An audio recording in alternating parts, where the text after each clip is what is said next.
सर्वे भवन्तु सुखिनः सर्वे सन्तु निरामयाः सर्वे भद्राणि पश्यन्तु मा कश्चित् दुःखभाग् भवेत्। सब सुखी रहें, सब प्रसन्न रहें, सब व्यस्त रहें। बड़ा ही सुंदर महापर्व निकट आ रहा है।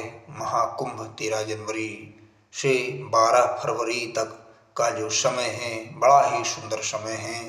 कहते हैं बड़े भाग मानस तन पावा सुर दुर्लभ सब ग्रंथई गावा है।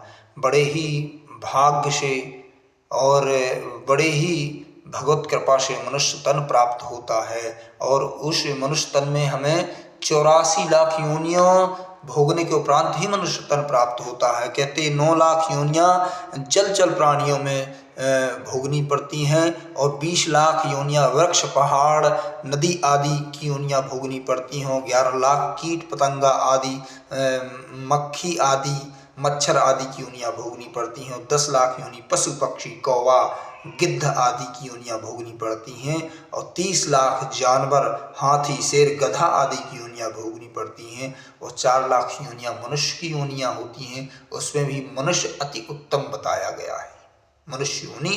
तो इसलिए मनुष्य योनि में आकर के हमें ऐसे महापर्वों का पुण्य फल प्राप्त करना चाहिए। कैसे महापर्वों का?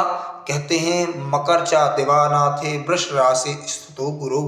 जब देवराज गुरु जब वृष राशि में स्थित होते हैं और सूर्य मकर राशि में प्रवेश करते हैं तब ऐसा सुंदर महापर्व उत्पन्न होता है। मौनी अमावस्या के दिन गंगा में महाकुंभ का आयोजन होता है। वैसे तो कुंभ प्रायः 4 जगह लगता है और प्रयाग हुआ, उज्जैन हुआ, नासिक हुआ और हरिद्वार और 6 वर्ष में अर्ध कुंभ लगता है, 12 वर्ष में पूर्ण कुंभ लगता है। लेकिन यह जो इस समय जो महाकुंभ आयोजन होने के लिए जा रहा है प्रयागराज में, यह 144 वर्ष के बाद ऐसा समय सुंदर योग बना है ना।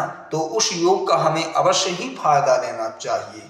कहते हैं गंगे गंगे तियो ब्रूयात योजना नाम शतैरपि। जो 100 योजनों से गंगा का स्मरण करता है तो उसे विष्णु लोक की प्राप्ति होती है और हम वहाँ जाकर के साक्षात गंगा माई में गोते लगाएंगे, भगवान सूर्य को अर्घ देंगे और तर्पण आदि करेंगे, आचमन करेंगे, स्नान करेंगे तो वहाँ तो साक्षात भगवान ही प्राप्त हो जाएंगे। क्योंकि गंगा 3 तरह से मुक्ति प्रदान करती है। गंगा दर्शनात् मुक्ति, तौ गंगा स्नानान् मुक्ति, तौ गंगा पीत्वा मुक्ति।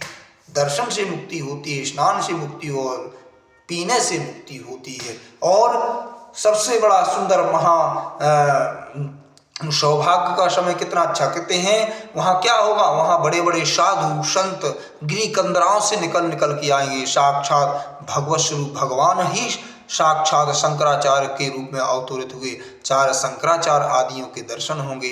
अनेकानेक साधु संत नागा महानागा जटा जूट वाले बड़े बड़े साधु संत वहाँ दर्शन प्राप्त होंगे। कहते हैं साधु नाम दर्शनम पुण्यम तीर्थ भूता ही साधवा और कालेन फलते तीर्थम सद्या साधु समागमा। कहते हैं साधु जनों के दर्शन मात्र से पुण्य फल प्राप्त होता है क्योंकि साधु जन साक्षात तीर्थ स्वरूप माने गए और तीर्थ यात्रा का फल तो उचित समय आने पर हमें मिलेगा, मगर साधु संतों के सत्संग का फल तत्काल प्राप्त होगा। इसलिए ऐसे ऐसे साधु संत हैं जिनको कभी हम देखने के लिए तरसते हैं, वो लोगों के बीच में आते ही नहीं, समाज में आते ही नहीं है। ऐसे साधु संत सिर्फ महापर्वों में महाकुंभ आदि में ही प्राप्त होते हैं, वहीं उनके दर्शन प्राप्त होते हैं। इसलिए हमें सबको अपने परिवारजनों को सबको लेकर के महाकुंभ में जाना चाहिए। 13 जनवरी को सबको पधारना चाहिए। सबका आमंत्रण भगवान का स्मरण करते हुए मन बुद्धि चित्त अहंकार का यहीं परित्याग कर देना और साफ स्वच्छ मन से जाकर के गंगा में स्नान करना, साधुओं के दर्शन करना, वहाँ किसी प्रकार का कोई भी पाप कर्म ना करना। क्योंकि कहा गया है कि अन्न क्षेत्रे किते पापम पुण्य क्षेत्रे विनश्यति, पुण्य क्षेत्रे किते पापम वज्रलिभो भविष्यति।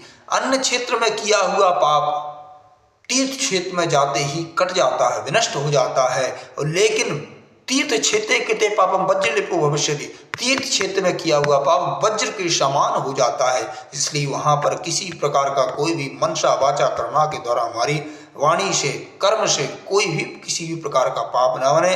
इसे सब साधु संतों में भगवत स्वरूप समझ के, भगवान का ही स्वरूप समझ के उनमें दर्शन करना, कोई भी भेद बुद्धि से उनमें अवगुण आदि ना देखना, सबको भगवान का रूप मानकर प्रणाम करना, साधु संतों के दर्शन, गंगा माई का आचमन करना, स्नान करना है और अपने घर को भी लेकर के आना।